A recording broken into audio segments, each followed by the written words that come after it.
Hello again. I don't have to tell you that day by day we're bombarded by a huge amount of advertising.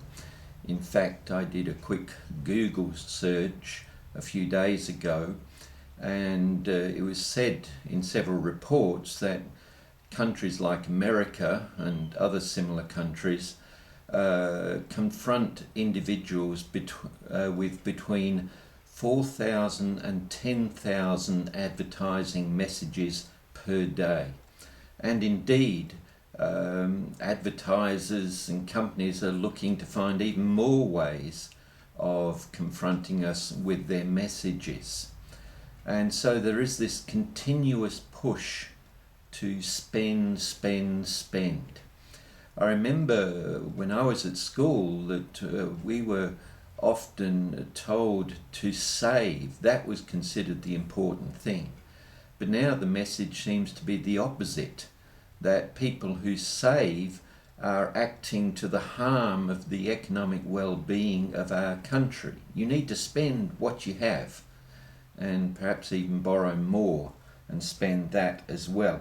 And so with all this emphasis upon commercialism, I was asked to talk about how Christians can deal with this matter, and especially how Christians can overcome this push, this temptation to overspend. And that is a relevant topic, particularly for people who get themselves heavily in debt. Credit card debt at this time of the year, for instance, is one of the matters that arises.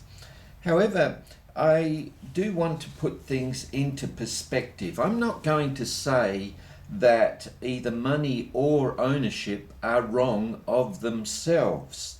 The Bible itself indicates that God blessed various righteous people with considerable wealth. We only have to think of people like Job and Abraham. David, it appears, became quite wealthy, and certainly Solomon did as well. The Bible in 1 Timothy chapter 6 and verse 10 says that it is the love of money rather than money itself which is the cause of all kinds of evils. Money, after all, is a tool and can be used wisely for good. I've personally known and even been helped by various wealthy Christians who were very generous in helping other individuals and in helping with the work of the church as well. If you go over to Proverbs chapter 30, you find there that the Bible does not uphold poverty as a preferable way of life. We read from Proverbs chapter 30, beginning in verse 8, "Remove far from me falsehood and lying. Give me neither poverty nor riches. Feed me with the food that is needful for me, lest I be full and deny you and say, 'Who is the Lord?'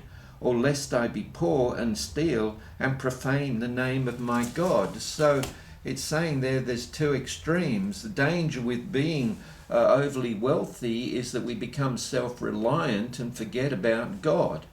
The danger with poverty is that we are reduced to crime in order to survive and to provide for both ourselves and our families. I remember once reading an account of a supermodel, and this illustrated the fact that wealth and poverty are relative terms and do vary from culture to culture. This supermodel had grown up in Africa but had been discovered and had moved to New York and was earning a considerable amount of money. Her mother, on the other hand, chose to maintain her traditional way of life in Africa. She lived a nomadic lifestyle, and the sum total of her possessions were those items which could fit into her tent. And the daughter tried to get her mother to come and move to New York to be with her, but the mother was happy with what she had, even though it was considerably less than what her daughter had. Her mother was content with her lifestyle. There's no way she wanted all the trappings of Western wealth. There's no way that she wanted to live in New York. She was happy And that's a point that we need to keep in mind. Happiness is not measured by the quantity or the value of our possessions. For example, there are people who live in wealthier suburbs than I do, and their houses are worth much more than mine. But does that make me any less happy? Does that make them any more happy? There are people who have more possessions than I do, and perhaps have more valuable possessions than I do. But I don't feel any envy in regard to that. What I have, I've accumulated over a lifetime. Much of it has been given to me by family members, and I'm contented with that. And I'm happy with the thought that lay behind my family giving me different things. I don't feel any need to keep up with the Joneses. And my happiness does not depend on how my own income and possessions compare with the income and possessions of other people.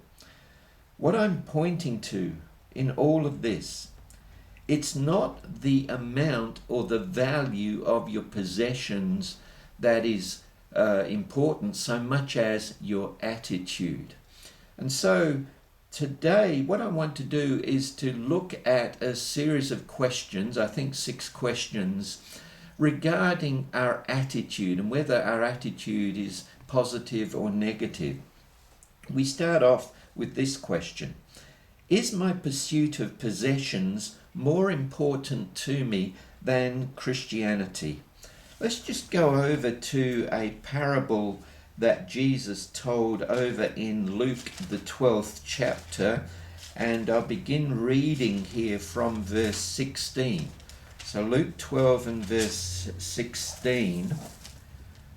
And he told them a parable, saying, the land of a rich man produced plentifully, and he thought to himself, what shall I do? For I have nowhere to store my crops. And he said, I will do this. I will tear down my barns and build larger ones, and there I will store all my grain and my goods. And I will say to my soul, soul, you have ample goods laid up for many years. Relax, eat, drink, and be merry. Be happy. Now, from a business point of view, we couldn't fault that man. He invested wisely in capital to ensure that the bonuses, if you like, of that year's crop would go on for some years to come. Nothing wrong with that. But the problem was, if you read on, that he had forgot about God. He had forgot about spiritual matters. In fact, it says in the very next verse that he was going to lose his life that very day. And then all his possessions would be of no value to him. So the important thing is that we've got to keep God in mind, Christianity in mind, salvation in mind. A couple might work hard to perhaps build up their own business or build up their income in order to buy the things that they want. And in the process of developing their wealth, they maybe start collecting things, antiques or paintings or something like that. But the trouble is that becomes all absorbing for them, and they put their time and they put their money into those things, again neglecting spiritual values. If you go over to Luke 14 and verse 25 and following, you find Jesus there talking about priorities, and he says that if we are to follow him, then we need to give priority to him in our lives. And he goes on in Luke 14 and verse 28 to talk about raising the question of, am I willing to face the cost of being a Christian? Because there will be a cost in putting Jesus first. And he goes on in Luke 14 and verse 33 to say, so therefore, any one of you who does not renounce all that he has cannot be my disciple. If there are other things that are going to be ahead of Jesus in our lives, then we're not ready to follow Jesus. And therefore, we need to take a good look at our attitudes. You could say that in one sense, Christianity is more about giving things up than accumulating things. Over in Matthew chapter 19 and verse 27, the disciples make the point to Jesus that they have given up everything in order to follow him, and they had. And Jesus goes on in verse 29 and says that they will be blessed because of that. But the point was that they had looked more in regard to giving things up than in regard to accumulating things. And that probably was the lifestyle that they followed right through to the time of their death. So if our desire to accumulate things is more important to us than God and Christianity and salvation, we really need to take a good look at our attitudes. Question number 2. Is my pursuit of possessions leading me to neglect my family? There's a passage dealing with this over in the book of James. James chapter...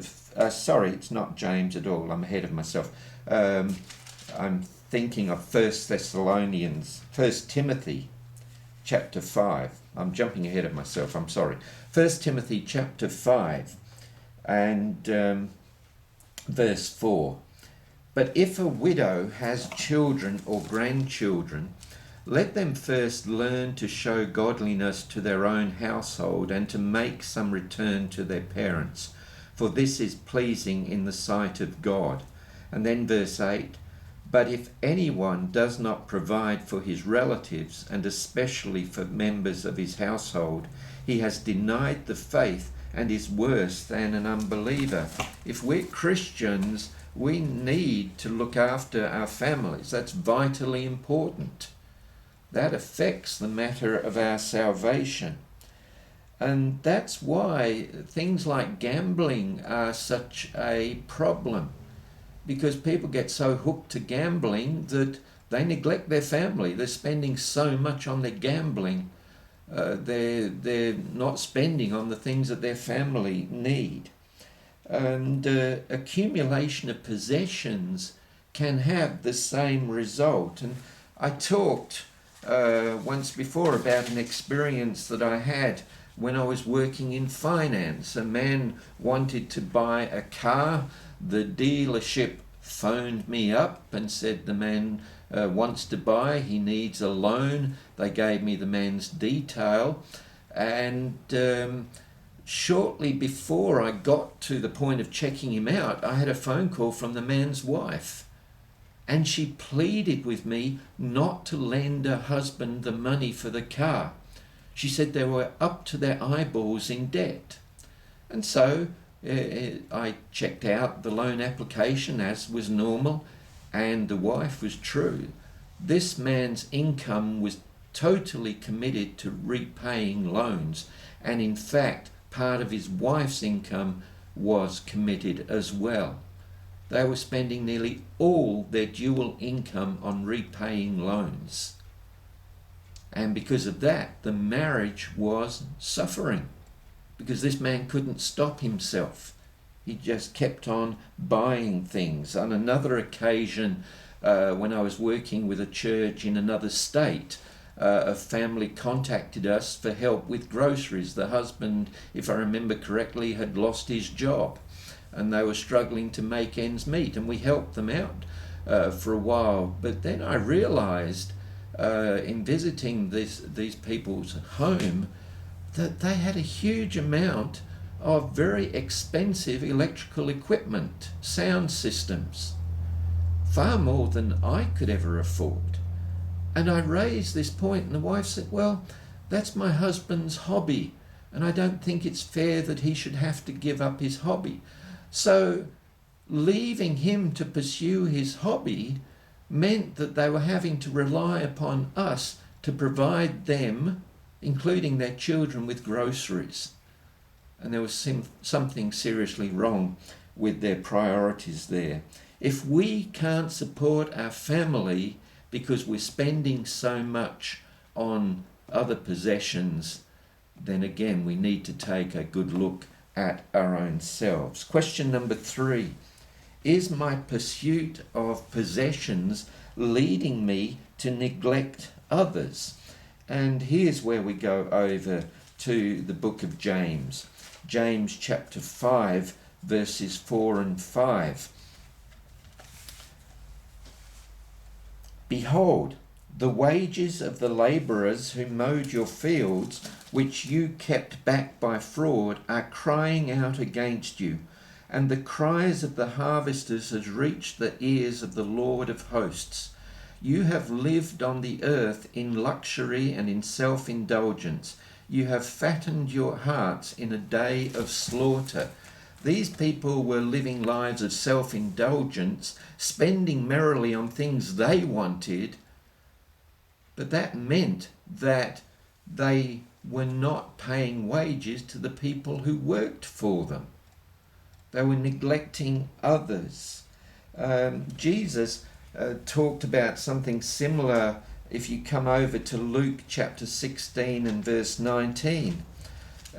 It's not just a matter of paying wages to people who work for us, but even a matter of looking after people, helping people who are in need. Luke 16 and verse 19, there was a rich man who was clothed in purple and fine linen, who lived sumptuously every day.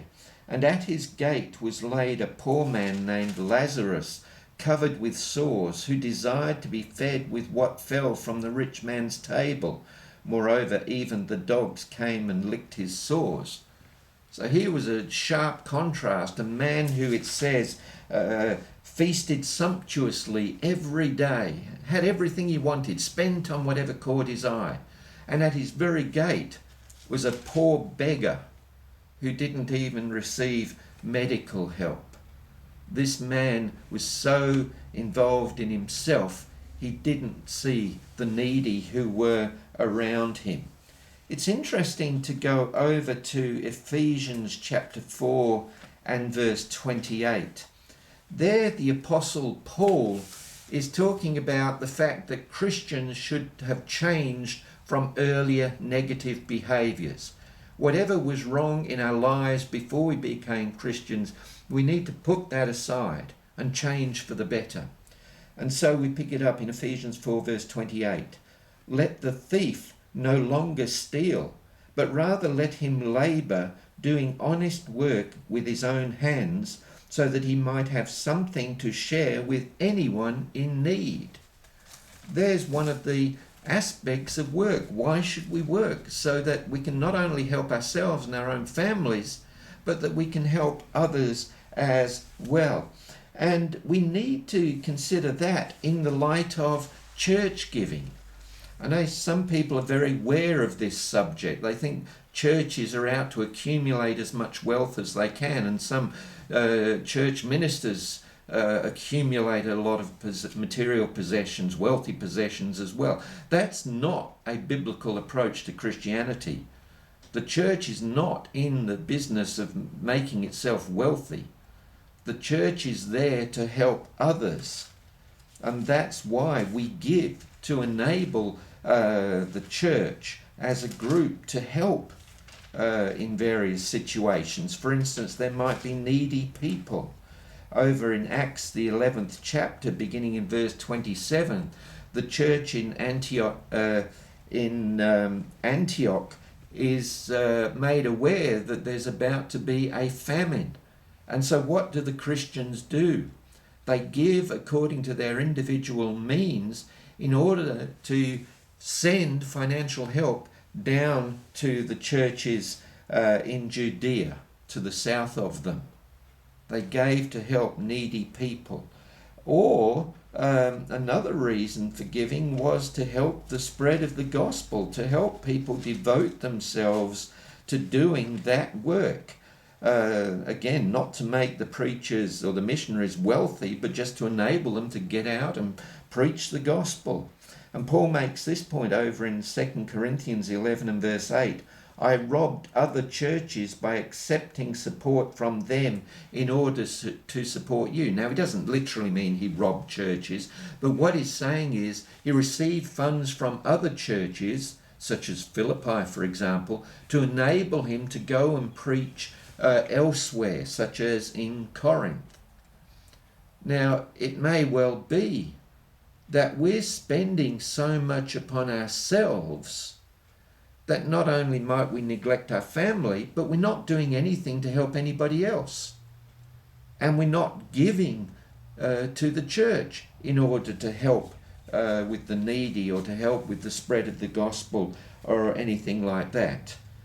Now, I'm not saying here that every Christian should give and give and give and run themselves short. Give to the church. The Bible says, give as you have been prospered. You can't give what you don't have. But certainly, if we're spending so much on non-necessities that we can't help others, well, we've got our priorities wrong. We're neglecting people who need help. Let's ask a fourth question. Is my pursuit of possessions leading me to take advantage of others? And that's somewhat similar to what I've just spoken about, but there's a short statement in Luke 20 and verse 47 which caught my eye in this regard. Jesus here is talking about the scribes of his day, and he says in Luke 20 and verse 47 that these scribes devour widows' houses. In other words, they use their position to manipulate people who are in difficult times and to take from those people. In this case, taking away widows' houses. There are various jobs, and mine's one of them, which put you in a position of trust and which perhaps give you access to people's lives and people's homes. And in the case of accountants and financial advisors, gives you access to people's finances. And I, for one, am very, very careful about how I conduct myself in that regard. I try very, very hard never to take advantage of people.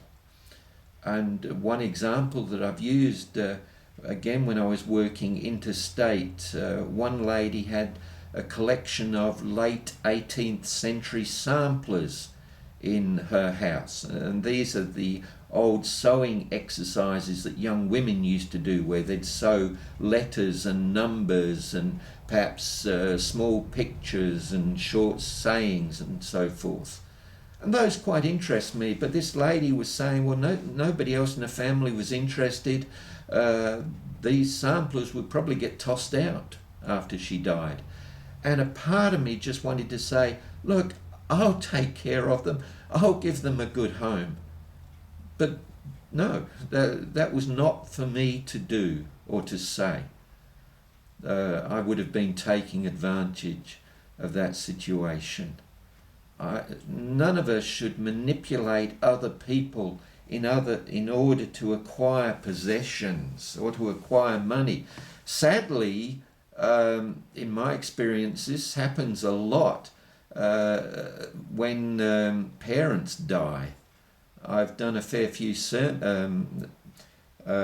funerals over the years, and again, unfortunately, I've seen situations where somebody in the family, when a parent dies, makes a quick grab to take the things that they want, to make sure that nobody else in the family gets them.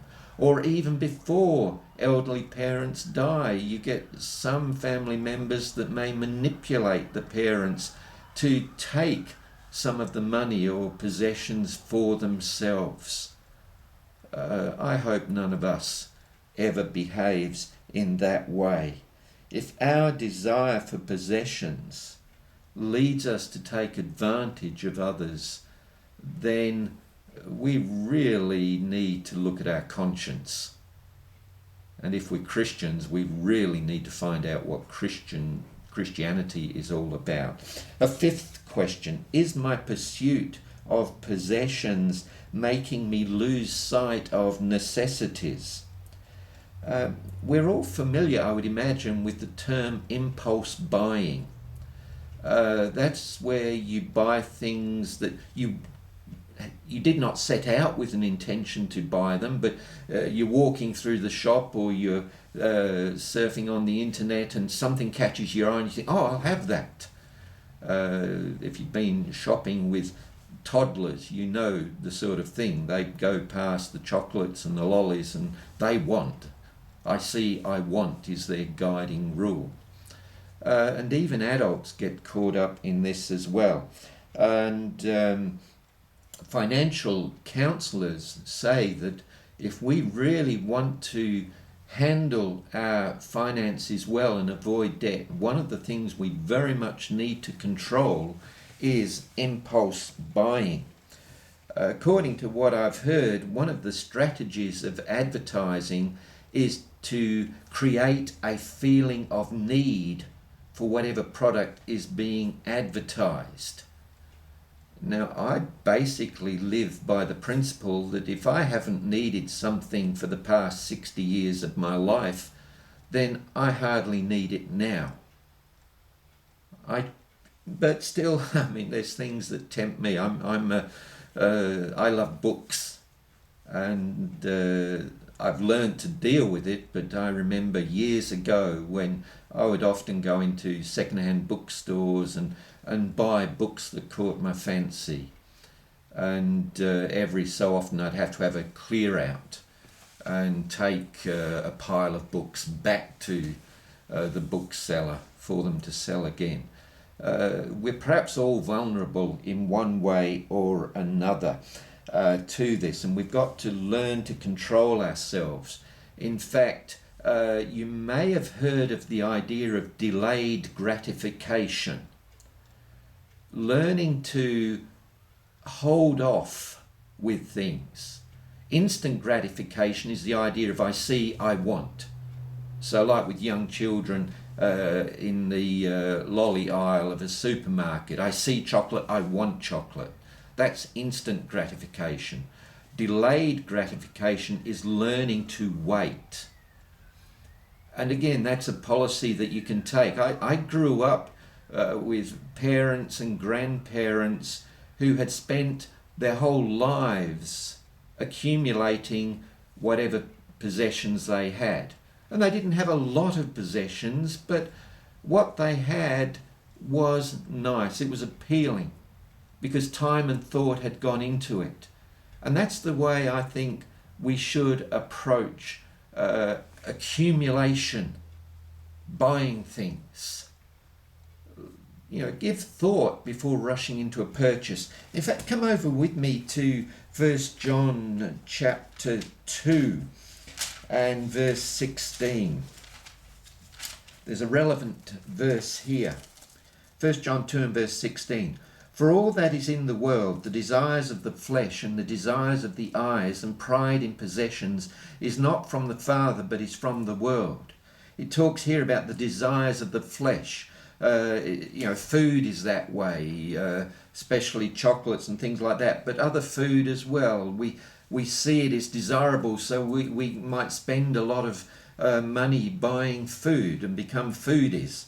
The desires of the eyes, we see things that are appealing to us, they look attractive, we want them. Pride in possessions, another Bible version says the boastful pride of life. We think that something will elevate our status, elevate us in the view of other people, and we think I need to have that. These are all things that are not from God, they're of the world. And this desire for instant gratification is something we need to control. Along with that, one last question. Is my pursuit of possessions making me lose sight of transience? And I wrestled a lot trying to find the right word. Transience means not lasting for only a short time. And that includes our lives. We're only here on earth for a relatively short time. And that similarly applies to the possessions that we might have. We're only going to have them for a short time. Let me read on from 1 John 2 and verse 16 and go on to verse 17. I'll start with verse 16. For all that is in the world, the desires of the flesh and the desires of the eyes and the pride in possessions, is not from the Father, but is from the world. And the world is passing away along with its desires.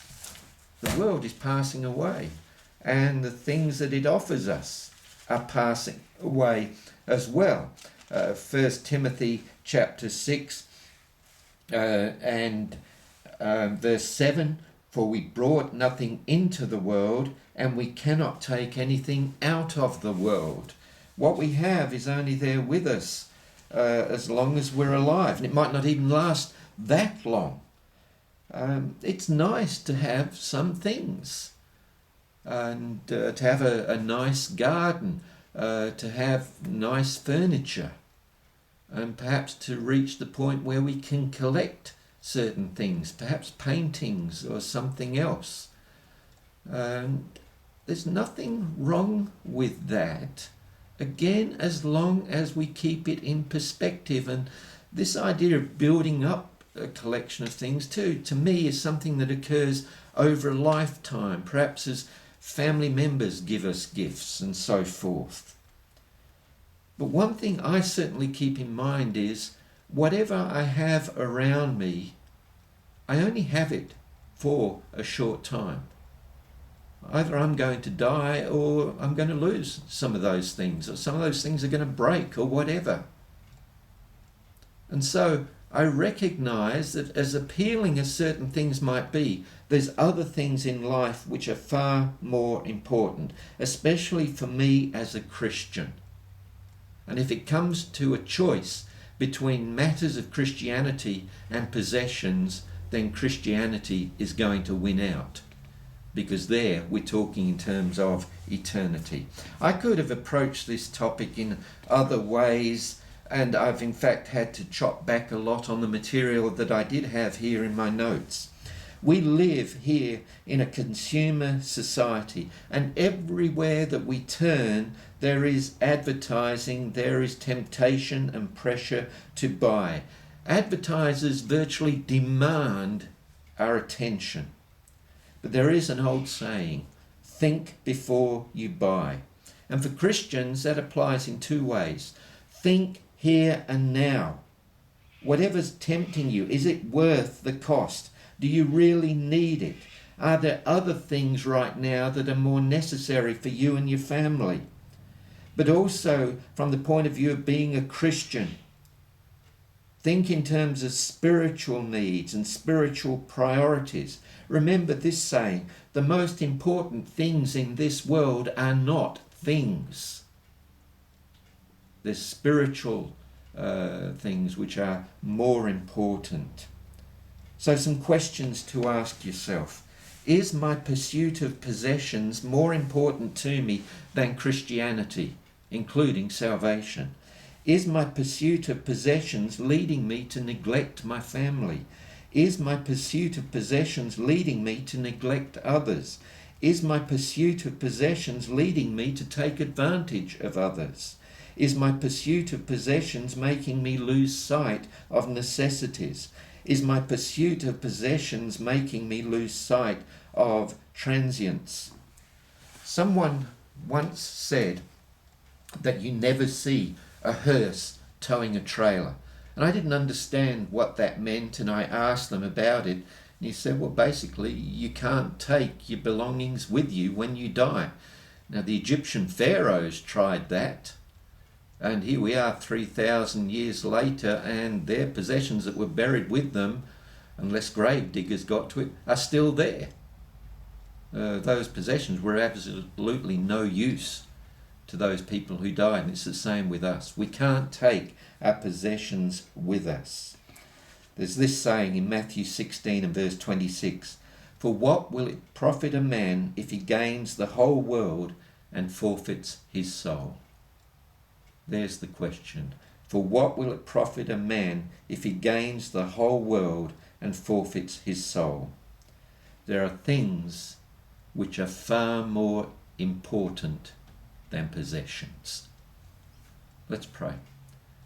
Father, you bless us in many ways, and we are indeed blessed to live in this country where we are looked after, where there are provisions for people who are in need, where we have people around us who help us. And you've given us a world in which we can have houses and cars and many other things that make our surroundings attractive. But Lord, forgive us if we focus more upon these things than upon you. Forgive us if we focus more upon these things upon salvation. Forgive us if we focus more upon these things than upon helping others who are in need, and particularly who are in spiritual need as well as materially in need. Father, help us to see what are the true priorities, the lasting things, the eternal things, the things pertaining to salvation and eternal life. Help us to use the wealth, the possessions that we have in your service for the good of our families, for the good of your church, for the good of people around us. Help us to be willing to share rather than to be people who think only of our own selves. Jesus gave up everything in coming to this earth, including his own life. Help us to learn from his example. And we pray this, Father, through Jesus. Amen. Thank you for taking the time to listen once again. We've got a public holiday coming up in a few days' time. If you've got something planned for that, perhaps with friends and family, I hope you have an enjoyable and safe day. But do take care of yourself, and I hope to see you once again in about a week's time. As always, look after yourself. Bye for now.